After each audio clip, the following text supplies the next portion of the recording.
அது வந்து அவர் தனிநபர் சுதந்திரம் அப்படின்னு சொல்லி இப்ப இந்த சமயத்துல அவர் பேசுறதுங்கிறது வாக்குக்கான அரசியலா அப்படின்ற ஒரு கேள்வி வருதுல. நீங்க கேட்கிற கேள்வியிலேயே பதில் இருக்குது. முழுவதுமாக வாக்குக்கான அரசியலுக்காக பண்ணுவார். அவரு ஏற்கனவே பேசியிருக்கிறார். என்ன பேசியிருக்கிறார் என்றால், முதல்ல தனிப்பட்ட முறையில் எடப்பாடி கே பழனிசாமி அவருடைய பிறப்பை பற்றி மிக தவறாக பேசியார். மதிப்பிற்குரிய முன்னாள் முதலமைச்சர் ஐயா கலைஞர் அவர்கள் என்ன சொன்னார் அப்படின்னா, இந்து என்றாலே திருடன் அப்படின்னு அர்த்தம் அப்படின்னு சொல்லி சொன்னார். என்னங்க இங்க ராமர் பாலம் இங்க கட்டப்பட்டிருக்குது அப்படின்னு சொல்லி சொன்னா, எந்த பொறியியல் கல்லூரியில இன்ஜினியரிங் முடிச்சாரு? நீங்கள் என்ன செஞ்சிருக்கணும்? குறைந்தபட்சம் உங்கள் வீட்டிலாவது கடவுள் மறுப்பு கொள்கையை நீங்கள் செயல்படுத்தி இருக்க வேண்டும். ஆனால் இன்றைக்கு தமிழ்நாட்டிலேயே மிக அதிகபட்சமாக கோயிலுக்கு செல்வது, பூஜை புனஸ்காரங்கள் செய்வது, ஸ்ரீரங்கம் கோயிலில் கலைஞர் ஸ்டாலின் அவர்களுக்கு மகா கும்ப மரியாதை செய்தது, வீட்டிலேயே ஐயர்களை கொண்டு ஆரத்தி எடுக்க வைக்கிறது, அந்த யாகம் நடத்துறது, தமிழ்நாட்டில் மட்டுமில்லாமல் காசி வரைக்கும் சென்று எல்லா கோயில்களுக்கும் சென்று வருவது மதிப்பிற்குரிய துர்கா ஸ்டாலின் அவர்கள். நாங்க இல்ல அதெல்லாம் சேர்த்து சொன்னீங்க. அவங்கள ஒப்புக்கிட்டீங்க. ஐயா வழக்கறிஞருக்கு நேரங்க பெரிய எங்க போறீங்க? ஐயா தானே போறீங்க. அந்த கொள்கையை நீங்க ஏற்றுக்கிறீங்களா இல்லையா? நாங்க எங்க பாருங்க, அன்னைக்கே சொல்லிட்டோம், ஒருவனே ஒன்றே குலம் ஒருவனே தேவன் எங்க பேரறிஞர். அப்ப வெளிப்படையா சொல்லிட்டு போங்க. ஒரு இஸ்லாமிய சகோதரனை ஏதாவது தவறா பேசுங்க பார்க்கலாம். எதுக்கு பேசணும்? திருடன் அப்படி சொல்லி இந்து என்ற திருடன் சொல்றீங்களே, ஒரு இஸ்லாமிய சகோதரர் சொல்லுங்க, இல்ல ஒரு கிறிஸ்தவ சகோதரர் சொல்லுங்க. பாருங்க, அப்ப நீங்க சனாதானத்தை ஏத்துக்கிறீங்களா ஐயா? சனாதானம் என்பது திராவிட முன்னேற்ற கழகத்தினுடைய இளையரசர் துவங்கி எம்.கே. ஸ்டாலின் வரை யாராவது ஒருத்தர் சரியான அர்த்தத்தை மட்டும் சொல்ல சொல்லுங்க. சீமானும் அவரும் அரசியல்வாதி தானே, ஏதாவது ஓட்டு வாங்கணும், அதாவது முயற்சி பண்ணணும், அதுக்கு ஏதாவது ஒன்று சொன்னா. இப்போ ஐயா பெரியார் கூட அன்றைக்கு திடீர்னு ஏன் சாமி மேல அவருக்கு ஒன்றும் துவேஷம் கிடையாது. செய்திகள் நேயர்களுக்கு வணக்கம். இன்றைய விவாத நிகழ்ச்சியில நம்மோடு இணைந்திருக்கும் சிறப்பு விருந்தினர்கள் உயர் நீதிமன்றத்தினுடைய மூத்த வழக்கறிஞர் மற்றும் அரசியல் விமர்சகர் திரு குமணராஜா ஐயா அவர்களும், மேலும் தமிழ்நாடு நாயுடு பேரவை தலைவரும் திமுகவின் மூத்த உறுப்பினருமான முனைவர் காமாட்சி ஐயா வந்திருக்காங்க. இருவருக்கும் வணக்கம். வணக்கம். திரு குமணராஜா ஐயாவிடமிருந்து தொடர்ச்சியா ஆர் ராசா அவர்கள் இந்து மதத்தை விமர்சனம் செய்யக்கூடியவர் திராவிட முன்னேற்ற கழகத்துல. அவர் ஒரு பொது மேடையில அவர் பேசும்போது ஒரு விஷயம் சொல்றாரு, என்னுடைய மனைவி அவர் விரதம் எல்லாம் இருப்பாரு, அவர் ஒரு ராம பக்தர் அப்படின்னு சொல்லி இந்த சமயத்துல அவர் சொல்றதுங்கிறது ஒரு கேள்விக்குறியா இருக்கு. இது வாக்குக்கான அரசியல் அப்படின்னு சொல்லி சமூக வலைத்தளங்கள்ல 2 வீடியோக்களோட ஒப்பிட்டு அந்த பதிவிடுறத பாக்குறோம். அவர் கடந்த காலத்துல அவர் பேசுறாரு, இந்து என்றால் எங்களை சூத்திரன் என்றான், எங்களை தாசி மகன் சொல்லிக்கிறான் அப்படின்னு சொல்லி ஒரு கடுமையான விமர்சனத்தை கடந்த காலம் முன் வச்சுட்டு, அது அவர் தனிநபர் சுதந்திரம் அப்படின்னு சொல்லி இப்ப இந்த சமயத்துல அவர் பேசுறதுங்கிறது வாக்குக்கான அரசியலா அப்படின்ற ஒரு கேள்வி வருதுல. நீங்க கேட்கிற கேள்வியிலேயே பதில் இருக்குது. முழுவதுமாக வாக்குக்கான அரசியலுக்காக பண்ணுவார். அவரு ஏற்கனவே பேசியிருக்கிறார். என்ன பேசியிருக்கிறார் என்றால், முதல்ல தனிப்பட்ட முறையில் எடப்பாடி கே பழனிசாமி அவருடைய பிறப்பை பற்றி மிக தவறாக பேசியது. தாயாரை பற்றி அவ்வளவுதான். அதுக்கு மேல நான் அவர் லெவலுக்கு போக விரும்பல.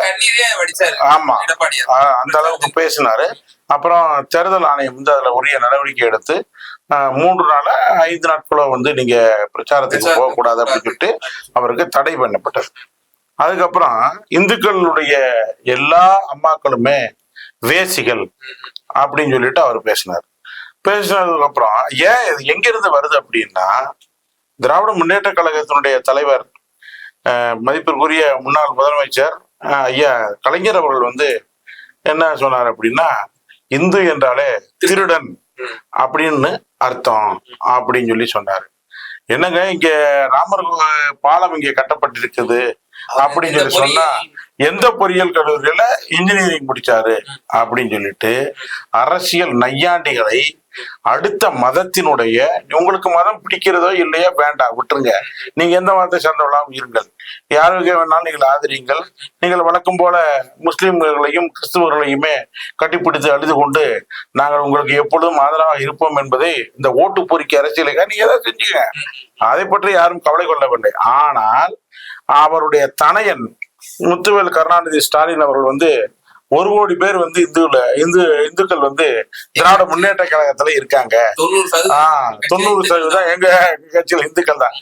இதை சொல்வதற்கு காரணம் முழுவதுமாக ஓட்டு அரசியல். கடந்த சட்டமன்ற அந்த போலரைசேஷன் என்று சொல்லப்படுகின்ற கடந்த சட்டமன்ற தேர்தல் பிரச்சாரத்தின் போது வேலை கையில் எடுத்தாரு. அவங்க இன்னும் அதிகபட்சம் போய் நீங்கள் எதற்காக காலம் முழுவதும் நான் திராவிட முன்னேற்ற கழகத்தினுடைய தலைவராக வருவதற்கு முன்னாலும் சரி, கலைஞர் கருணாநிதி அவருடைய பகுத்தறிவாதியாக இருக்கின்ற கலைஞருடைய மகனாகவும் சரி, நீங்கள் என்ன செஞ்சிருக்கணும்? குறைந்தபட்சம் உங்கள் வீட்டிலாவது கடவுள் மறுப்பு கொள்கையை நீங்கள் செயல்படுத்தி இருக்க வேண்டும். ஆனால் இன்றைக்கு தமிழ்நாட்டிலேயே மிக அதிகபட்சமாக கோயிலுக்கு செல்வது, பூஜை புனஸ்காரங்கள் செய்வது, ஸ்ரீரங்கம் கோயில்ல கலைஞர் ஸ்டாலின் அவர்களுக்கு மகா கும்ப மரியாதை செய்தது, வீட்டிலேயே ஐயர்களை கொண்டு ஆரத்தி எடுக்க வைக்கிறது, அந்த யாகம் நடத்துறது, தமிழ்நாட்டில் மட்டுமில்லாமல் காசி வரைக்கும் சென்று எல்லா கோயில்களுக்கும் சென்று வருவது மதிப்பிற்குரிய துர்கா ஸ்டாலின் அவர்கள். அப்படி என்றால் நீங்கள் உங்களுடைய இல்லத்திலேயே உங்களுடைய கொள்கையை செயல்படுத்த முடியாமல் இருக்கிறீர்கள் என்றால், உங்க கட்சியினுடைய தொண்டனாக இருக்கின்ற நீலகிரி தொகுதியினுடைய மத்திய அமைச்சராக முன்னாள் மத்திய அமைச்சராக இருந்த ராசா அவர்களிடம் வேறு என்ன மாதிரியான இதை எதிர்பார்க்க முடியும்? முழுக்க எங்கே திராவிட முன்னேற்ற கழகத்திற்கு எதிராக இந்துக்கள் மொத்தமாக திரும்புவார்கள். ஏனென்றால் 80% இந்திய நாட்டிலேயே தமிழ்நாடு உட்பட 80% இந்துக்கள், மீதி உள்ள 20% தான் மற்ற எல்லா சமுதாயத்தை சேர்ந்தவர்கள். ஆக 80% ஒன்றாக கூடிவிட்டால் நாம என்ன செய்வது என்கின்ற அந்த வேதனையோடு தான் இத்தனை நாள் வெளியில வராதவங்க இன்னைக்கு சொல்றாங்க. திரு காமாட்சி, ஏன் இவ்வளவு காலகாலமா இவ்வளவு பேசிக்கிட்டு இந்து மதத்துக்கு எதிராக பிரச்சாரம் செஞ்சுட்டு திடீர்னு இப்போ தன் மனைவியார மேற்கோள் காட்டி ஒரு இந்து மக்கள் பெரும்பான்மை மக்களோட ஓட்டு வேணும், நமக்கு தேர்தல்னா ஒரு வேஷத்தை மாத்துறாங்களா அப்படின்ற ஒரு கேள்வி வருது இல்ல? அதெல்லாம் ஒரு வேஷத்தையும் மாத்தல, அவருடைய சொற்களையும் மாத்தல. நீங்க புரிந்து கொண்டது அவ்வளவுதான். அதாவது என்னன்னா, தனி மனித சுதந்திரம்னு இருக்கு. தனி மனித சுதந்திரத்துல நாங்க தலையிடுறது இல்லை. இப்ப நான் தீகா கொள்கையை கடைபிடிக்கிறேன். எங்க குடும்பத்துல இருக்கவங்க அவங்க சாமி கும்பிடுறாங்க. என்னுடைய பையன் அவன் இது பண்ணணும்னு நினைக்கிறான்.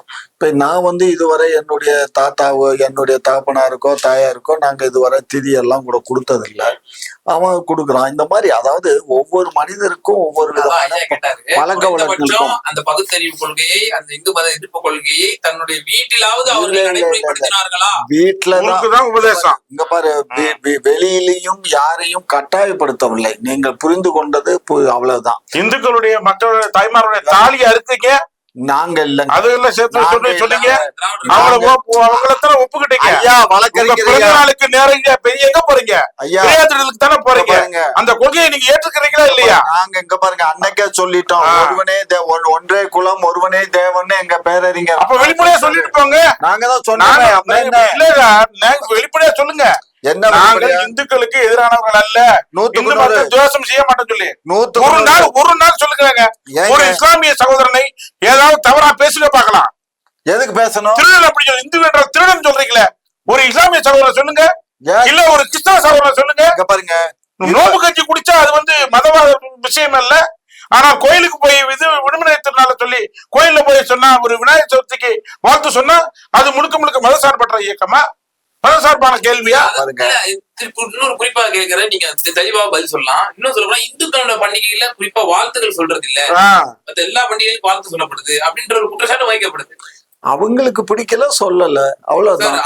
நீங்க முதலமைச்சருங்க, முதலமைச்சர், தமிழ்நாட்டினுடைய முதலமைச்சர், அவர் எதிர்கட்சியா இருக்கும்போது கூட நீங்க ஏதாவது சொல்லிட்டு போங்க.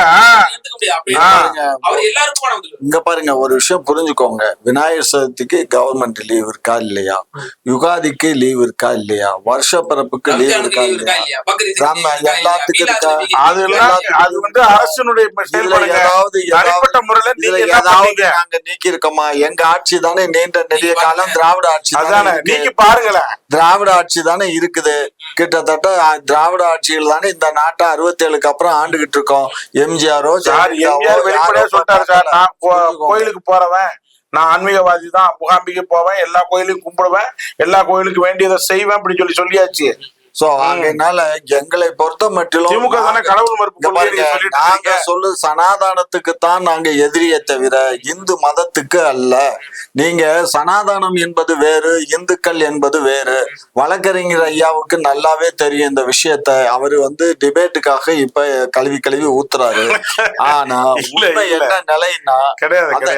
அப்ப நீங்க சனாதானத்தை ஏத்துக்கிறீங்களா ஐயா? சனாதானம் என்பது வந்து சொல்லுங்க, திராவிட முன்னேற்ற கழகத்தினுடைய இளையரசர் துவங்கி எம்.கே. ஸ்டாலின் வரை யாராவது ஒருத்தர் சரியான அர்த்தத்தை மட்டும் சொல்ல சொல்லுங்க. ஒருத்தரும் சொல்ல மாட்டாங்க. வெறுமனே சனாதனம். இவங்க சொல்ற சனாதனம் என்னன்னா, குறிப்பிட்ட ஒரு சாதியா இருக்கின்ற ஐயர்களுக்கு ஆதரவாக இருக்கின்ற விஷயம்தான் அப்படி சொல்றாங்க. அது அல்ல. சனாதனம் என்பது என்றும் அழிக்க முடியாத நிலையான ஒரு சக்தி. அதை கட்டி காப்பதற்கு எடுக்கின்ற எல்லா முயற்சிகளும் தான் சனாதன தர்மம். இத வந்து சொல்ல சொல்லுங்க. ஒருத்தர் சொல்ல மாட்டாங்க. ஐயா, ஏமாற்றுவார்கள், மக்களை ஏமாற்றுவார்கள், கோயபல்ஸ் பிரச்சாரத்தை சேர்ப்பார்கள். அதுக்கு பேரு சக்தி இல்ல, பார்ப்பனர்களுடைய கொள்கை. அவர்களுடைய கொள்கை மாற்ற முடியாதுங்க சார். இந்த நாட்டுல பார்ப்பன சதவீதமே 3%. பாருங்க, அவங்க 3% தான் ஆண்டுகிட்டு இருக்கான். அந்த 3% தானே ஆள்றான். ஆள்றது அதை வேரோடும் வேரடி மண்ணோடும் எல்லா ஏற்பாடும் ஆள்றான். இங்க பாருங்க, ஒரு விஷயம் நல்லா புரிஞ்சுக்கோங்க. சனாதானத்தை வந்தா இப்ப வேற அங்க போயிட்டாரு. எங்க போய் தனிப்பட்ட முறையிலான அந்த 3% நபர்களை தனிப்பட்ட நபர்களுக்கு போயிட்டாரு. ஏங்க, சனாதானத்திற்கான உரிய விளக்கத்தை நீங்க சொல்லுங்க. அதாங்க சொல்றேன். சனாதானம் என்பது இது வந்து அவர்களுடைய கட்டுக்கதை, புனையப்பட்ட கதைகளை அதுதான் நிலையானது என்று சொல்லுவது இது தவறு. இது 21வது நூற்றாண்டிலும் இன்னும் பழைய பஞ்சாங்கத்தை வாசித்து கொண்டிருப்பது மிக மிக தவறு என்பதை நாங்கள் சுட்டி காட்டுகின்றோம். மனிதன் நிமிர்ந்து நிற்க வேண்டும் என்று நாங்கள் பாடுபடுகிறோம். இல்லை, இவர்கள் குனிந்துதான் வாழ வேண்டும் என்று சொன்னால் இருந்து விட்டு வேதத்தில் தெளிவாக சொல்லி இருக்கிறது. வேதம் என்பது கண்டுபிடிச்சது. வேதம் என்ன, எதுக்காக வேதம்? ராமாயணம் எதுக்கு? யாரு எழுதுனா சொல்லுங்க. ராமாயணம் யாரு? திருடன். இங்க பாருங்க, மகாபாரதம் ஒரு சாதாரண அவர் யாரும் கிடையாது. புனையப்பட்ட கதைகள். ராமன் வந்து பிராமண சமுதாயத்தை சேர்ந்தவனா, ரகு வம்சத்தை சேர்ந்தவங்க. பாருங்க, ஏமாற்றாங்க. ராவணன் தாங்க பிராமண சமுதாயத்தை சேர்ந்தவங்க. பாருங்க, கேட்ட கேள்விக்கு பதிலே சொல்ல மாட்டாங்க. அப்படி எல்லாம் சொல்லாதீங்க. அதாவது நீங்க ஒரு விஷயம் நல்லா புரிஞ்சுக்கோங்க. ராமன் வந்து புனையப்பட்ட கதை, அதே மாதிரி மகாபாரதமும் புனையப்பட்ட கதை. இந்த கதைகளுக்கும் உண்மையில் நடந்த நிகழ்ச்சிக்கும் சம்பந்தம் இல்லை. உண்மையில் இந்த போன்ற நிகழ்ச்சிகள் எல்லாம் நடந்திருந்தால் தசரத மகாராஜாவுக்கு எத்தனை துணைவியார்கள் சொல்லுங்கள் பார்ப்போம். 40,000 மனைவிகள், 60,000 மனைவிகள். 60,000 மனைவிகளுடைய முகத்தையாவது பார்க்க முடியுமா? இல்ல 60,000 மனைவிகளுக்கு இவர் தாலிதான் கட்டியிருக்க முடியுமா? அதான் நீங்களே சொல்லிட்டீங்க. கற்பனை இருக்கட்டும், அதனால கற்பனையா அதைத்தான் சொல்றேன். கதைன்னு சொல்லிட்டீங்க. கற்பனையில அதே மாதிரி நீங்க இவருடைய வால்மீகியுடைய ராமாயணத்துக்கும் நம்மளுடைய கம்பன் எழுதின இதுக்கும் ரொம்ப வித்தியாசம் இருக்கு. சரிங்களா? ஆகையினால இது புனையப்பட்ட கதைகள். இது புனையப்பட்டது என்பதாலே நாங்கள் எங்களுடைய முன்னாள் தலைவர், எங்களுடைய பெருந்தலைவர் இவர் வந்து ஈவேரா அவர்கள் எடுத்து சொன்னதை நாங்கள் பின்பற்றுகிறோம். அவ்வளவுதான். காமாட்சி, உங்களோட கூட்டணி கட்சி தலைவரான திருமாவளவன் அவர்களும் சனாதனத்தை எதிர்க்கிறார். ஆமா ஆமா. நேற்றைய தினம் வந்து ஒரு சிதம்பரத்துக்கு தொகுதிக்கு உட்பட்ட கோவில்ல ஒரு பிராமண பூசாரியிடம் இருந்து ஒரு ஆசி பெற்று தலையில ஒரு அவங்க தொப்பி மாதிரி ஒண்ணு அணிகிறாங்க. அதை அணிஞ்சு வாங்கி ஓட்டுக்காக செய்யறாருல இந்த விஷயம். நீங்க நல்லா ஒண்ணு புரிஞ்சுக்கோங்க, அரசியல் என்பது அவசாரித்தனத்தை போன்றது, நல்லா புரிஞ்சுக்கணும். அப்போ உங்களுக்கு கூட்டணி கட்சி நேர்மையோடு உச்சி கொண்டதுக்காக ஐயாவிற்கு நன்றி. இங்க பாரு, அரசியல் என்பது அதுதான், எல்லாருக்குமே பொருந்தும், எல்லாருக்குமே பொருந்தும். பேச்சோட ஒப்பிட்டு சொல்றாங்க. அதாவது மசூதி என்றால் நீளமாக ஒரு கோபுரம் இருக்கும், சர்ச் என்றால் பிளஸ் சிம்பிள் இருக்கும், இந்து கோவில் என்றால் அசிங்கமான பொம்மைகள் இருக்கும். இங்க பாரியா, இதே திருமாவளவன் தான் மதுரையில இருக்கக்கூடிய எங்க பேலஸையும் இடிக்கணும்னு பேசினாரு. அதே போல மீனாட்சி அம்மன் கோயிலையும் இடிக்கணும்னு பேசினாரு. இதெல்லாம் அரசியல் நாகரிகமற்ற செயலாக பேசக்கூடியதா தான் நம்ம எடுத்துக்கணுமே தவிர, இதுல ரெண்டாவது கோயில்கள், இந்து கோயில்கள்ல அசிங்கமான சிலைகள் இருக்குன்னா அந்த காலத்துல இந்த புத்தகங்களோ அதுவோ இதுவோ இல்லாத காலங்கள்ல எப்படி ஒரு ஆணும் பெண்ணும் எப்படி ஒண்ணு சேருவது, எப்படி குழந்தை பெற்றுக்கொள்வது என்பதை எல்லாம் விளக்குவதற்காக ஒரு 2000 ஆண்டுகளுக்கு முன்பு அந்த கோயில் கோபுரங்களிலே அது போன்ற பொம்மைகள் வடிவமைக்கப்பட்டது. தவறான கருத்து தான். அதாவது எல்லாமே எல்லாம் இங்க பாருங்க, ஒரு விஷயம் நல்லா புரிஞ்சுக்க, எனக்கு தெரிஞ்ச விஷயம் உங்களுக்கு தெரியாது, உங்களுக்கு தெரிஞ்சதா ஐயாவுக்கு தெரியாது. ஒவ்வொரு என்னுடைய தேர்தல் வழிகாட்டி, என்னுடைய அரசியல் வழிகாட்டி தொல் திருமாவளவன் எழுச்சி தமிழர் அப்படின்னு சொல்றாரு. அந்த மாதிரி நபரை தான் உங்களுடைய இளைஞரணி தலைவர் அப்படி சொல்றாரு. இது தவறுன்னு சொல்ல முடியாது. அவருடைய பார்வைக்கு அது சரியா இருக்கலாம். நீங்க ஒவ்வொரு மனிதனுக்கும் ஒவ்வொரு கொள்கை இருக்குங்கிறத புரிஞ்சுக்கோங்க. ஒவ்வொரு மனிதனும் ஒவ்வொருத்தரும் ஃபாலோ பண்றாங்க. அவருடைய பேச்சுக்கள் அவர் கொள்கையும் கிடையாது, ஒரு கத்திரிக்காயும் கிடையாது, தனிப்பட்ட கருத்து. திருமாவளவனை பொறுத்த மட்டும் அவர் பேசுவது அவருக்குரிய கருத்து, அது எனக்குரியது அல்ல, எனக்கு ஏற்புடையது அல்ல. புரிஞ்சுக்கோங்க. நாம எங்களுடைய மகாலையும் திமுகவுக்கு ஏற்புடையதில்லை. மகாலை இடிக்க வேண்டும் என்று சொல்லுவதும், மீனாட்சி அம்மன் கோயிலை இடிக்க வேண்டும் என்று சொல்வது திமுகவுக்கு ஏற்புடையதில்லை. அவருடைய கொள்கை அது, அதை அவர் சுட்டி காட்டுகிறார். அதை தவறு என்று சொல்லுவதற்கு நான் யாரு? குமரராஜா சார், நீங்க எப்படி பாக்குறீங்க இந்த மாதிரி ஸ்டெப்? அவர் போய் சென்று ஒரு வழிபட்டு இருக்காரு. இவ்வளவு காலமா அங்க மட்டும் வழிபட்டாரு. அவரு சிதம்பரம் நடராஜர் கோயிலையும், சிதம்பரம் நடராஜர் கோயில்ல வழிபடுவாரு. அதுக்கப்புறம் அவங்க அக்காவுடைய வீட்டுல போய் கிறிஸ்தவ முறைப்படியான எல்லா வைதிக ஏற்பாடுகளையும் முழுக்க ஏற்றுக்கொள்வாரு. அதுக்கப்புறம் வெள்ளியங்கிரி ஹில்ஸ்ல போய் நம்ம ஜக்கி வாசுதேவுடைய 10 நாள் நிகழ்ச்சியில போய் கலந்துப்பாரு, எல்லாத்தையும் பண்ணிப்பாரு. இறுதியா சொல்லுவாரு, இந்த ஒண்ணுமே இல்லாத தேவையற்ற இந்துக்களுடைய இந்த சனாதன தர்மத்தை நாங்கள் வேரடி மண்ணோடும் வெட்டி எறிவோம்னு பேசுவாரு. ஏனென்றால் அப்பொழுதெல்லாம் தேர்தல் கிடையாது, மக்களை சந்திக்க வேண்டிய அவசியம் இல்லை. இப்ப 5 வருஷம் ஆயிடுச்சுல்ல, 5 வருஷம் வந்தாச்சு. இப்ப மறுபடியும் பானை சின்னத்தை கொண்டு போய் பானையில எல்லாத்தையும் போடுங்க, நான் மொத்தமா பானையை தூக்கிட்டு ஓடி போயிடுறேன் அப்படிங்கிற கதைக்கு இவர்கள் தொடர்ந்து மக்களை ஏமாற்றுகின்ற பணிகளே ஏமாற்றுவார்கள். இவங்க இந்துக்களை புண்படுத்துவார்கள், ஆனால் தேவை வருகின்ற பொழுது இந்துக்களையே ஏற்றுக்கொள்வார்கள். ஐயா அவர்கள் மாதிரி தெளிவாக இருக்கின்றவர்கள் தனிப்பட்ட முறையிலான அவர்கள் முழுக்க நேரடியாக தங்களுடைய தேர்தல் அரசியலுக்காகத்தான் இதை போன்ற நடவடிக்கைகள் அவர்கள் ஈடுபட்டுக் கொண்டிருக்கிறார்கள் என்பதை தெளிவாக சொல்லி இருக்கிறார்கள். ஆனால் இவர்கள் முழுக்க அதை அரசியல் படுத்தி, அதைத்தான் மீண்டும் சொல்றேன், அதாவது ஒரு இஸ்லாமிய சகோதரனுடைய நோன்பு கட்சி திறப்பு விழாக்கு போனா அது மதசார்பற்ற செயல். கிறிஸ்தவனுடைய அப்பத்தை போய் தின்னுட்டு வந்தா அது மத சார்பற்ற செயல். ஆனால் மாரியம்மன் கூழ் ஊத்துறதுல போய் கூழ் சாப்பிட்டு வந்துட்டா இது பார்த்தீர்களா, இந்துத்துவ மதவாத சக்திகள் சேர்ந்திருக்கிறது, படை பண்டாரங்கள் வந்துவிட்டது, கலாச்சார படையெடுப்பு வந்துவிட்டது என்று இவர்கள் எல்லா டெம்ப்ளேட் வச்சிருக்காங்க. இன்னொரு கேள்வி வருது, செந்தமிழ் சீமான தொடர்ந்தா சொல்லிட்டு வர்றாரு, நம்ம தமிழர்களா ஒன்றிணைவோம், தமிழர்களுக்கு சாதி கிடையாது, குடிகள் அப்படின்ற ஒரு விஷயம் சொல்றாரு. இது எப்படி பாக்குறீங்க? இல்லங்க, இது நீங்க மிகப்பெரிய இந்த பண்டோரஸ் பாக்ஸ் சொல்லி இங்கிலீஷ்ல சொல்லுவாங்க இல்லையா, ஆதிக்குடி தமிழன் என்பதற்கு அளவுகோல் என்ன?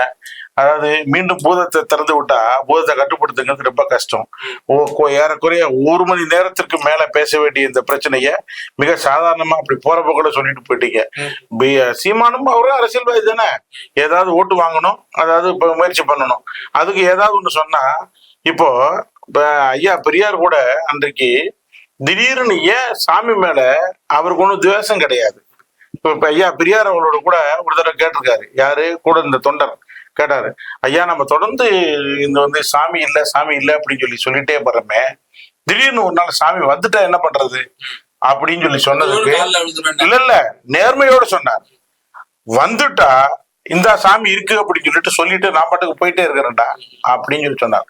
இதை போன்று அவ்வளவு நேர்மையாக சொல்லுவதற்கான மனப்பக்குவம் மன ஓட்டமும் இங்கே இருக்கின்ற யாருக்கும் இல்லை. அதுதான் இன்னைக்கு நிலைமை. இவங்க தேர்தல் அரசியலுக்காக மக்களை ஏமாற்றுகின்ற செயலை தான் தொடர்ந்து செஞ்சுட்டு இருக்காங்க. திரு காமாட்சி ஐயா ஒரு வாதத்தை குறிப்பிட்டிருந்தாரு. அதாவது இஃப்தார் நோம்புல கலந்து அதை கஞ்சி குடிச்சோம்னா அது மதவாதம் கிடையாது. கிறிஸ்தவ நிகழ்ச்சியில போய் அப்பம் சாப்பிட்டா அது வந்து மதவாதம் கிடையாது. ஆனா இந்து கோவில்ல போய் ஒரு கூழ நம்ம அருந்திட்டோம் அப்படின்னா அது வந்து உடனே மதவாதம் ஆயிடுமா அப்படின்ற ஒரு கேள்வி வைக்கிறாரு. நிறைவான பார்த்து இல்ல, அதாவது இது வந்து நான் என்ன சொல்றதுன்னு எனக்கு தெரியல. ஏன்னா நாங்க வந்து எல்லா மதத்தையும் எல்லா மதத்தையும் நாங்க ஆதரிக்கிறோம், எல்லா மதத்தையும் நாங்க நடுநிலையோட பாக்குறோங்கிறதா எங்களுடைய கொள்கை. ஆனா அது வந்து நீங்க இப்ப என்கிட்ட கேக்குறீங்க. இதே கேள்வியை நான் முத்தமிழறிஞர் டாக்டர் கலைஞரிடமே நான் கேட்டிருக்கேன். நானே கேட்டிருக்கேன். நான் பல மேடைகள்ல பேசியிருக்கேன். குல்லா வச்சுக்கிட்டு மாத்திரம் நோம்பு கஞ்சி குடிக்க போறீங்க, ஏன் இந்துக்கள் கோயிலுக்கு வர மாட்டேங்கிறீங்கன்னு நான் கேட்டிருக்கேன். எதுக்கு வாழ்த்து சொல்லுன்னு அவர்கிட்டே கேட்டேன். அதுக்கு அவரு எனக்கு ஒரு நல்ல விளக்கம் கொடுத்திருக்காரு. அந்த விளக்கம் இல்ல, அது இப்போ உங்களுக்கு நான் சொல்றதுக்கு இயலாது. ஏன்னு கேட்டீங்கன்னா நேரம் பத்தாது. இன்னொரு தனி டிபேட்ல நானும் ஐயா உட்காந்து அதை நான் விவரமா நான் பேசுறேன் உங்களுக்கு. கண்டிப்பாக இந்த நம்மளுடைய தொலைக்காட்சி மூலமாக அவர்கிட்ட கேட்கறது, தயவு செய்து அந்த குறிப்பிட்ட ரகசியமான இந்த விளக்கத்தை நான் இருக்கும்போதே இந்த மீண்டும் அந்த விவாதத்தை வைத்துக் கொண்டால் ஐயா அவர்களுக்கு சரியான பதிலடி கொடுப்பதற்கும் தயாராக இருக்கிறேன் என்பதையும் தகவலை நான் சொல்றேன். உங்களுடைய இருவருடைய கருத்தை பகிர்ந்தமைக்கு ரொம்ப நன்றி. ரொம்ப நன்றி. நேயர்களுக்கு மிகுந்த நன்றி. தொடர்ந்து இணைந்திருங்கள் குக்கு செய்திகளுடன்.